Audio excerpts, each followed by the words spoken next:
blue and white planet spun slowly below the alien ship. Dr. Cathara pressed her four-fingered hand against the viewing window and watched Earth turn in the darkness of space. Her ship, the Zenith's Pride, had been studying this world for 3 years now.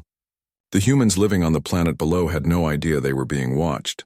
Fascinating creatures, Cathara said to her assistant. They have wars constantly, yet they keep making new art and music. Very strange. The Veltari scientist had seen many worlds join the Galactic Coalition. Most species were peaceful by the time they reached space travel. The humans were different. They had nuclear weapons and armies even as they built spaceships. It worried the Coalition leaders.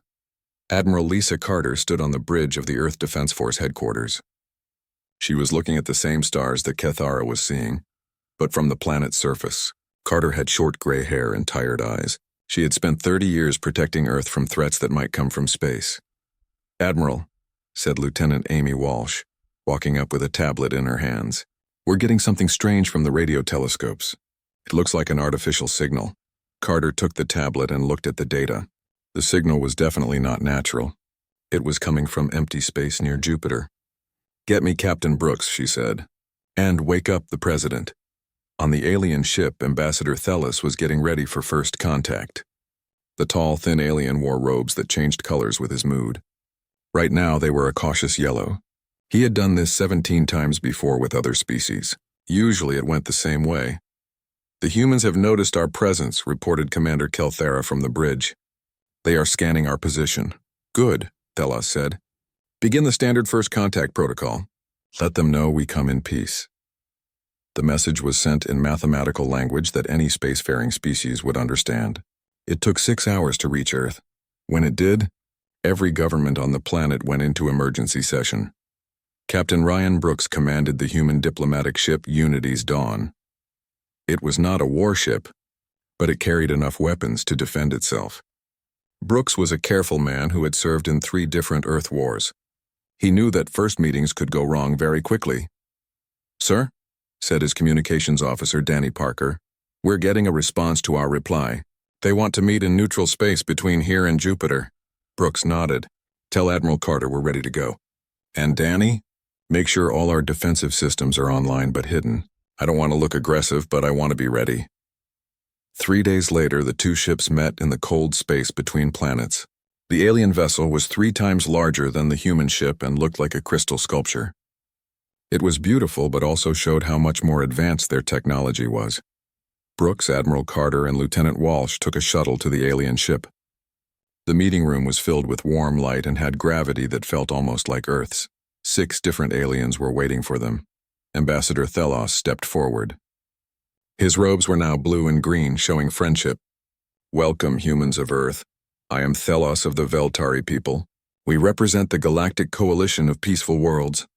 "I'm Admiral Lisa Carter of Earth," Carter replied. "We're honored to meet you." The translation was perfect. Walsh noticed that the aliens had been studying human languages for a long time. That meant they had been watching Earth much longer than 3 years. "We have an offer for your species," Thelos continued. "The Coalition welcomes Earth to join us. You will have access to advanced technology, medicine, and knowledge from thousands of worlds." Carter smiled. "That sounds wonderful. What would you need from us?" This was when things started to go wrong. General Morkan of the Krek species stepped forward. He was huge, covered in thick scales, and his species was known for their military power. "Humans must give up their weapons," he said in a deep voice. "Your wars and armies are not acceptable in civilized space."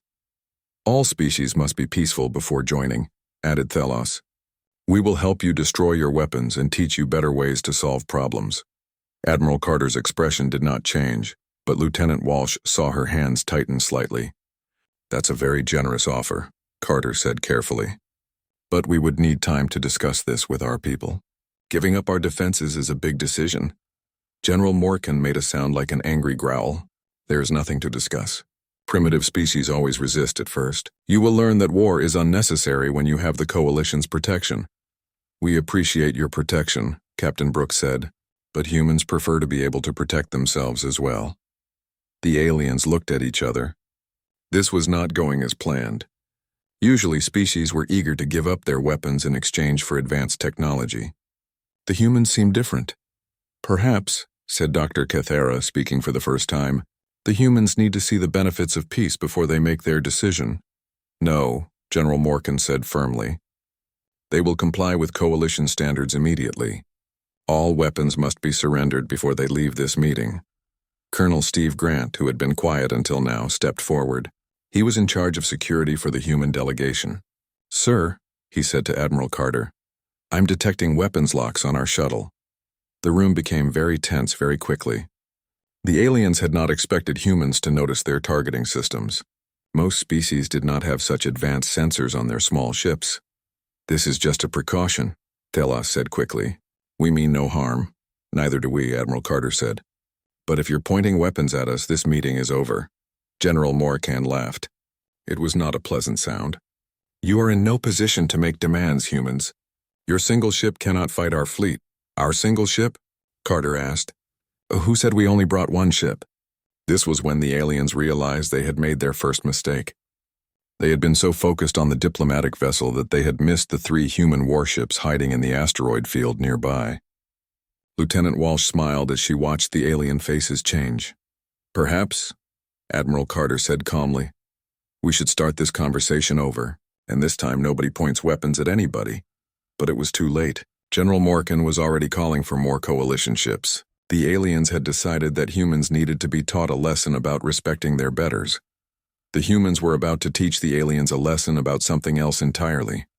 The tension in the meeting room could be cut with a knife. General Morgan's scaled face showed anger as he realized the humans had hidden ships nearby. His people, the Kreks, were the strongest military force in the coalition. They had never been challenged by a primitive species. "You dare to bring weapons to a peace meeting?" Morgan roared. Admiral Carter remained calm. "You brought weapons too. The difference is we didn't point ours at you first." Ambassador Thelos tried to smooth things over. His robes were now flashing between yellow and red, showing his stress. "Perhaps we can discuss this calmly. There is no need for conflict." But General Morgan was already activating his communication device. "War Chief Bractor, disable the human ships. Show them what happens when primitives threaten the coalition."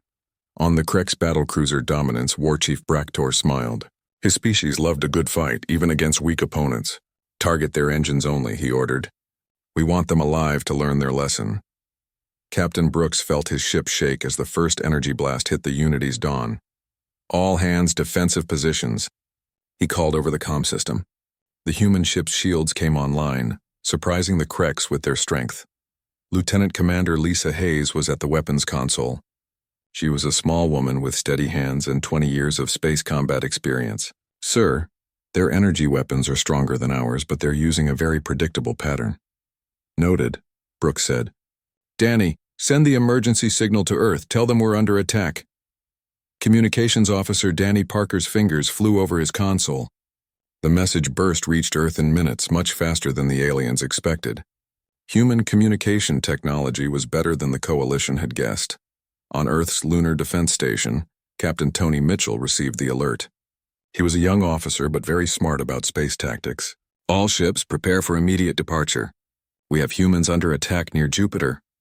Dr. Rachel Stone was in her office at Earth Defense Command when the alarms started ringing. She was the planet's best expert on alien psychology and military thinking. She had warned everyone that first contact might go badly. "They're treating this like a dominance display," she told Admiral Nick Robinson over the comm. "Most alien species surrender quickly to show respect. They don't understand that humans fight differently." Admiral Robinson was already suiting up for battle. He was 50 years old and had never lost a space fight. "How differently?" "Humans don't fight for honor," Dr. Stone explained. "We fight to win. They're not ready for that." Back near Jupiter, the battle was getting worse. War Chief Bractor was frustrated. The human ship should have surrendered by now. Instead, it was fighting back with weapons that seemed to adapt to his attacks. Engineer Pete Collins was deep in the Unity's Dawn's belly, rerouting power and analyzing the alien weapons. He was a genius with technology and loved solving puzzles. The alien energy beams were powerful but simple. Human ships were built differently. "Captain," Pete called over the comm, "their weapons are designed to overwhelm shields quickly, but they can't adjust to changing frequencies. I can rotate our shield harmonics to reduce their effectiveness by 60%. "Do it," Brooks ordered. The alien weapons suddenly became much less effective. War Chief Bractor stared at his displays in confusion. How are they adapting so quickly? No primitive species has this level of technology. On the Coalition command ship, Commander Kelthara was getting worried. She was a careful leader who preferred overwhelming force to risky battles. General Morkan, perhaps we should wait for the full fleet before engaging further. No, Morkan snarled. I will not be embarrassed by primitives. Bring in 3 more ships. That will be enough to crush them. But Major Sarah Kim was watching from the Lunar Defense Station. She could see everything that was happening through Earth's spy satellites. The aliens were making a big mistake. They thought this was about showing strength. They didn't understand it was about survival. Admiral Robinson, she called. The aliens are sending in their ships one at a time. They're not treating this as a real battle. They think they're punishing children. Admiral Robinson's fleet was already moving toward Jupiter. 6 human ships against what would soon be 4 alien vessels. The numbers looked bad, but Robinson knew something the aliens didn't. Humans had been fighting each other for thousands of years. They had learned to be very good at it. Captain Beth Adams commanded the heavy cruiser Defiant Spirit. She was a tough woman who had grown up in the asteroid mining colonies. She knew how to fight in space better than almost anyone alive. Admiral, she called on the tactical channel. I'm reading the alien formations. They're flying like they're in a parade, not a battle. Very pretty, but terrible tactics. Copy that, Beth, Robinson replied. All ships, remember your training. These aliens don't know how humans fight. Let's show them. War Chief Bractor was getting his reinforcements ready when something impossible happened. The human ship Unity's Dawn suddenly accelerated directly toward his much larger cruiser. No species had ever done this before. It was either insane or brilliant. What are they doing? He demanded. Lieutenant Commander Hayes had an answer. She fired every weapon the Unity's Dawn had at the same spot on the alien ship's shields. The concentrated fire punched through and hit the hull. Not enough to destroy the ship, but enough to cause damage. Impossible, Bractor roared. Their weapons are too weak. But Engineer Collins had been studying the alien shields for an hour. He knew exactly where they were weakest. Human ships carried many different types of weapons specifically to handle different situations. The aliens had one type of everything, designed to look impressive. Dr. Elena Martinez was watching the battle from Earth. She was an expert on military history and technology. What she saw made her both proud and worried. They're learning, she whispered to herself. The humans are learning how to fight aliens in real time. But the aliens still don't understand what they're facing. The Coalition reinforcements arrived to find the human ship still fighting. War Chief Bractor was sure that 4 Coalition ships could easily destroy 1 human vessel. He had no idea that Admiral Robinson's fleet was only 10 minutes away. Surround them, he ordered. End this foolishness. But as the alien ships moved into position, something unexpected happened. The human ship didn't try to run or surrender. Instead, it sent a message that chilled every alien who heard it. This is Captain Brooks of the Earth vessel Unity's Dawn. We are under attack by your forces. Earth is responding with appropriate force. You have 5 minutes to withdraw before our fleet arrives. War Chief Bractor laughed. What fleet? We see only 1 primitive ship. Captain Brooks' voice was calm when he replied. War Chief, you're about to learn the difference between human military doctrine and everyone else's. We don't fight fair.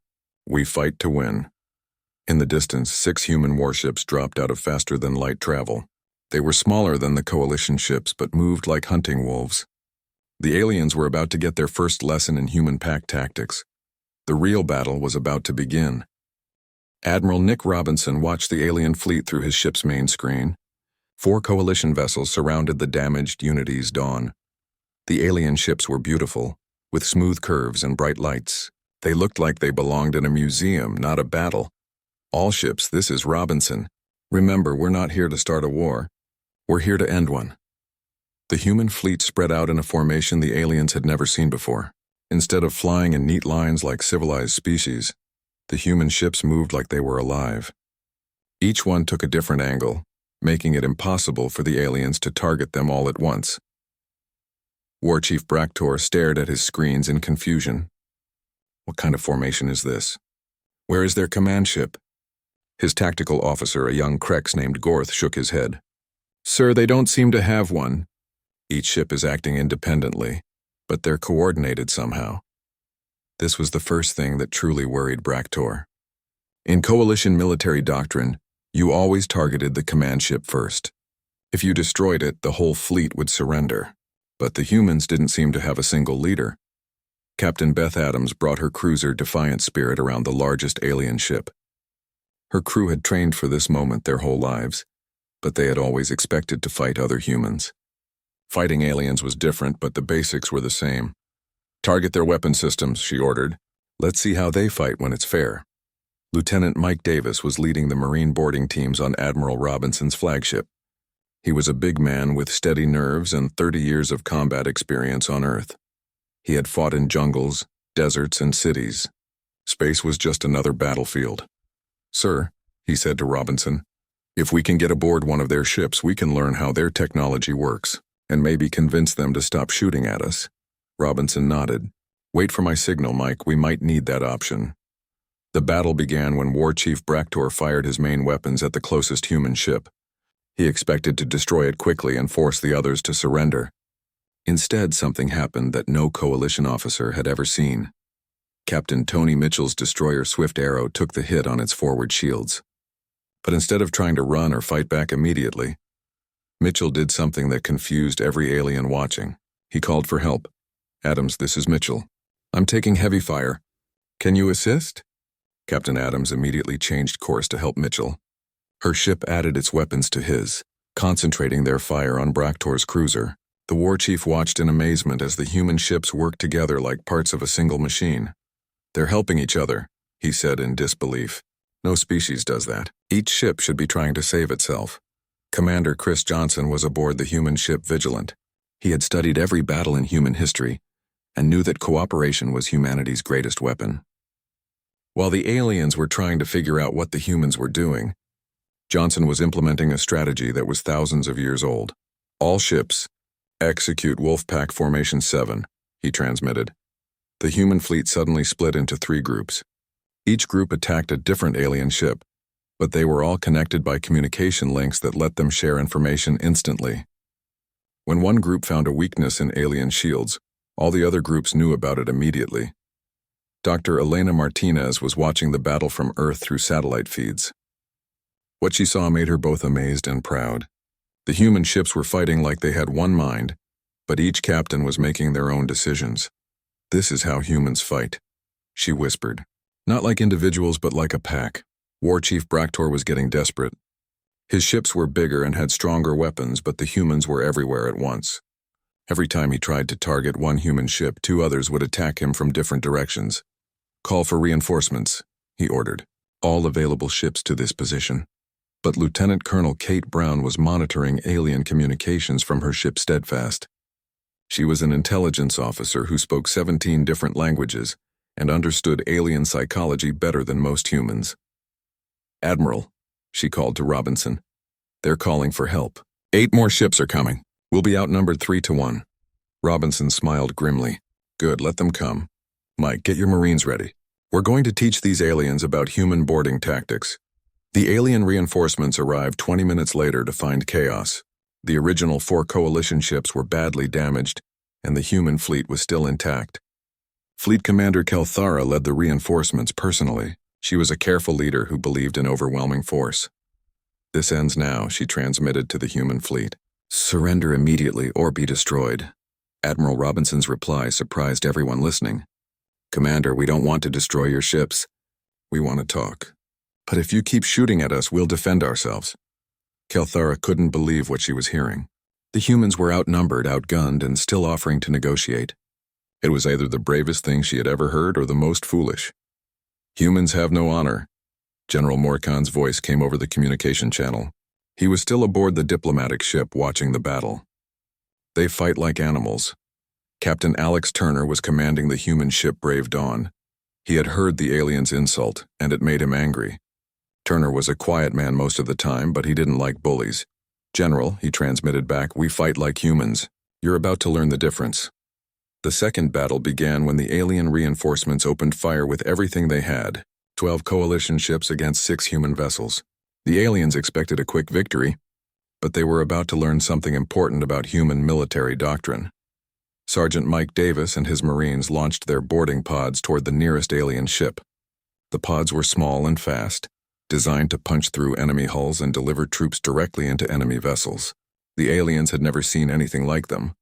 The boarding pods hit the coalition ship Harmony's Grace and cut through its hull like bullets through paper. 40 human Marines poured into the alien vessel, moving through corridors that were designed for tall, peaceful beings, not short, aggressive humans. The alien crew had never experienced close-quarters combat. They ran in panic as the humans advanced through their ship with weapons, tactics, and attitudes that seemed to come from their worst nightmares. "What are they doing?" Dr. Kithara asked in terror as she watched from the science vessel.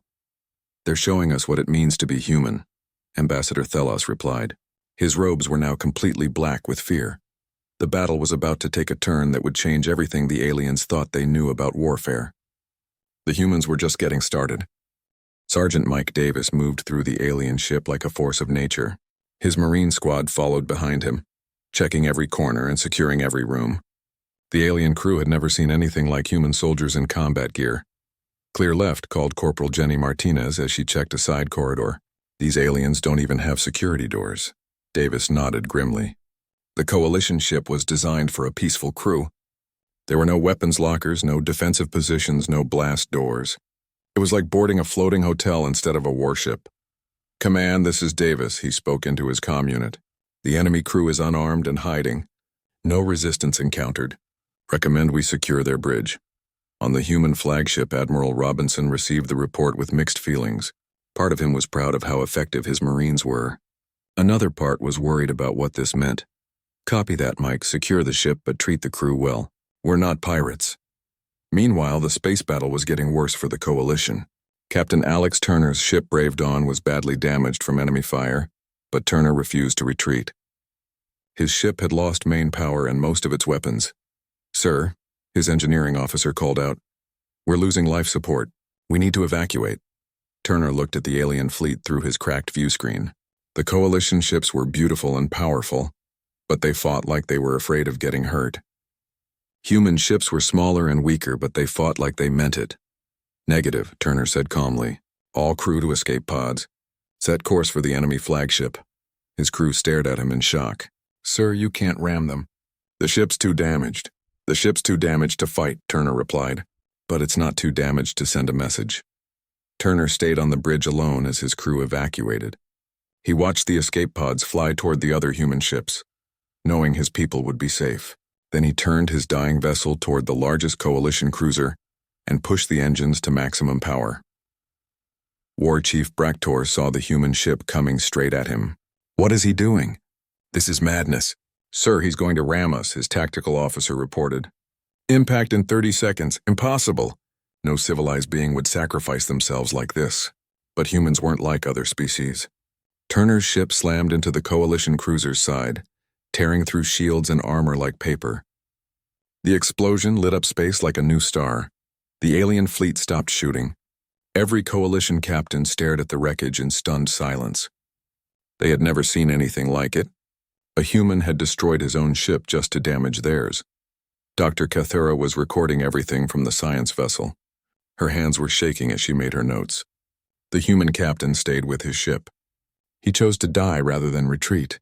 This goes against everything we know about intelligent behavior. Ambassador Thelos was watching the battle with growing horror. They don't fight for territory or resources. They fight like their entire species depends on victory. The real shock came when Major General Frank Lewis arrived with Earth's main battle fleet. 24 human warships dropped out of faster-than-light travel and took positions around the coalition forces. The aliens were now outnumbered 2-1, but Lewis didn't attack immediately. Instead, he opened a communication channel to all the alien ships. "Coalition forces, this is General Lewis of the Earth Defense Force. You are surrounded. Lower your weapons and prepare to negotiate or learn why humanity has survived 10,000 years of trying to destroy itself." Fleet Commander Kelthera was trapped. Her ships were damaged. Her crews were terrified, and she was facing an enemy that fought like demons. But General Morkan's voice came over the command channel. "Never surrender to primitives. Fight to the last ship."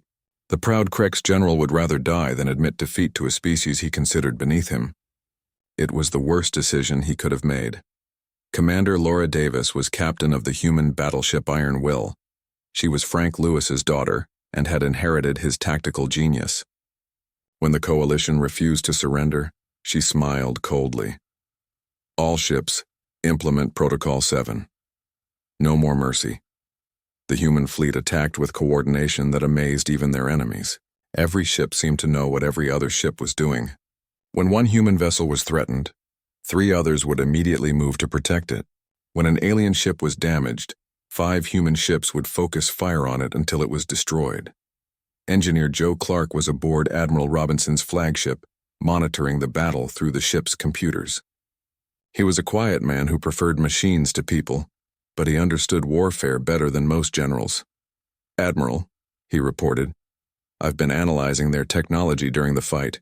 Their shields are powerful but inflexible. Their weapons are strong but slow to retarget. They're designed for fighting other coalition species, not humans." Robinson nodded. "Keep analyzing, Joe. The more we learn, the faster we can end this." The coalition ships began falling one by one, not because human weapons were stronger, but because human tactics were better. The aliens fought like they were following a rule book. The humans fought like they were writing one. War Chief Braktor's ship was surrounded by 3 human vessels. His weapons were destroyed, his shields were failing, and his crew was begging him to surrender. But his pride wouldn't let him give up. "Sir," his communications officer said desperately, "the humans are offering to accept our surrender. They promise to treat prisoners according to their Geneva Conventions." "What are Geneva Conventions?" Braktor asked. "Rules for treating prisoners of war, sir. They seem to have laws about how to fight." This confused the war chief even more. A species that fought like savages but had laws about being nice to enemies. It made no sense. Captain Beth Adams brought her cruiser alongside Braktor's ship. Instead of destroying it, she opened a communication channel. "War Chief, this is Captain Adams. Your ship is disabled. Surrender now and your crew will be safe. Keep fighting and they'll die for no reason." Braktor looked around his ruined bridge. Half his crew was injured. His ship was dead in space, and the humans could destroy him whenever they wanted. But they were offering mercy instead. "Why?" he asked. "Why don't you just kill us?" Adams's reply would be remembered by every alien who heard it. "Because we're not fighting you because we hate you. We're fighting you because you attacked us first. There's a difference." The coalition fleet was destroyed or captured within 2 hours, not because human technology was superior, but because human thinking was different. The aliens had expected a contest of honor. Instead, they got a lesson in survival. As the last coalition ship surrendered, General Morgan finally understood what he was facing. These weren't primitive savages. They were apex predators who had spent their entire evolutionary history learning to kill each other efficiently. And now they were loose in the galaxy. The silence in space was broken only by the soft hum of rescue operations. Human ships moved between the wreckage, pulling alien survivors from damaged vessels. Fleet Commander Kelthera watched from her disabled bridge as human marines boarded her ship. She expected death or slavery. Instead, the humans brought medical supplies. "Ma'am," said Sergeant Mike Davis as he entered her bridge, "I'm here to check on your wounded. Do you need medical assistance?" Kelthera stared at the human soldier. He carried weapons that could kill her easily, but his first words were about helping her crew. "I don't understand. You defeated us. Why do you offer aid?" Davis looked confused by the question. "Because you're hurt and we can help. That's what decent people do."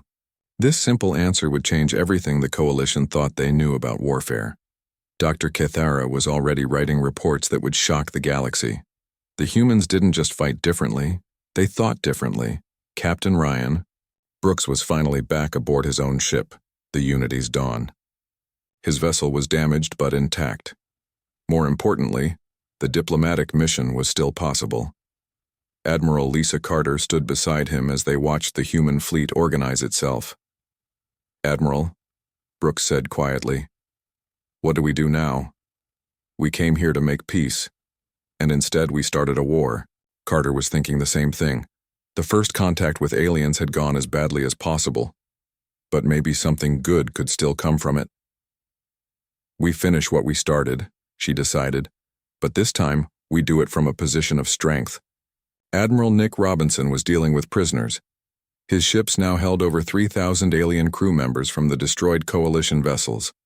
According to human military law, prisoners had to be treated well and given medical care. "Sir," reported Major Sarah Kim, The alien prisoners are asking about our intentions. They seem to think we're going to execute them or sell them as slaves. Robinson shook his head sadly. Tell them they'll be returned to their people unharmed as soon as we finish negotiating. And make sure they get the same food and medical care as our own crew. War Chief Bractor was in the human ship's medical bay being treated for injuries from the battle. The human doctor, Dr. Lisa Hayes, was carefully treating his wounds while explaining what she was doing.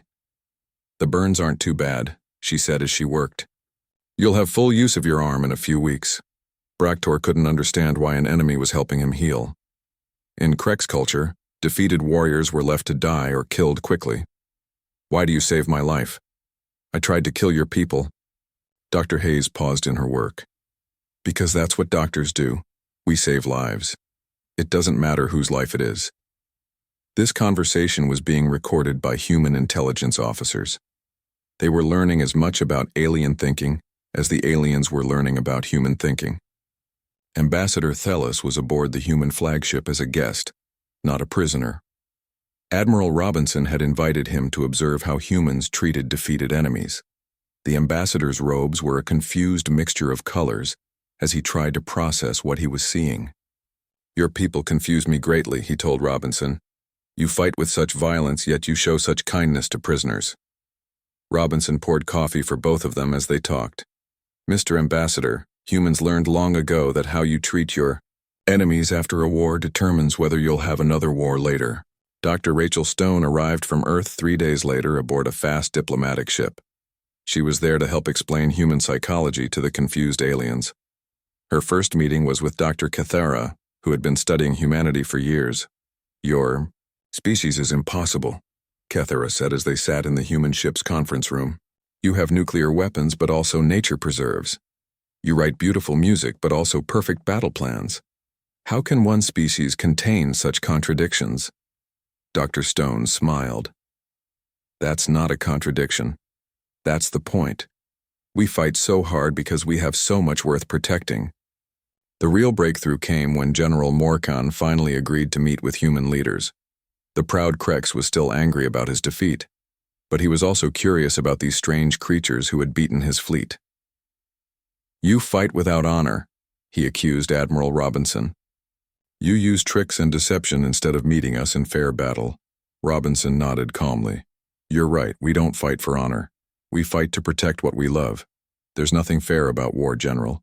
There's only winning and losing. But how can you live with such thinking? Morkan demanded. How do you find meaning without honor in battle? Captain Beth Adams was sitting nearby and answered before Robinson could speak. We find meaning in what we fight for, not how we fight. I don't need honor. I need my family to be safe. This was when General Morkan began to understand. Human warriors didn't fight for glory or respect. They fought for survival and protection. It was a completely different way of thinking about warfare. The final negotiation took place aboard a neutral ship provided by the humans. Admiral Carter led the human delegation, while Ambassador Thelos spoke for the coalition. But this time, the conversation was very different. We offer Earth membership.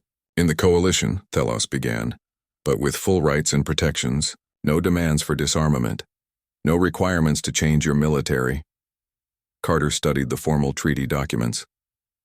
What changed your mind? Fleet Commander Kelthera answered from her position at the table. We learned that peace is not the absence of weapons.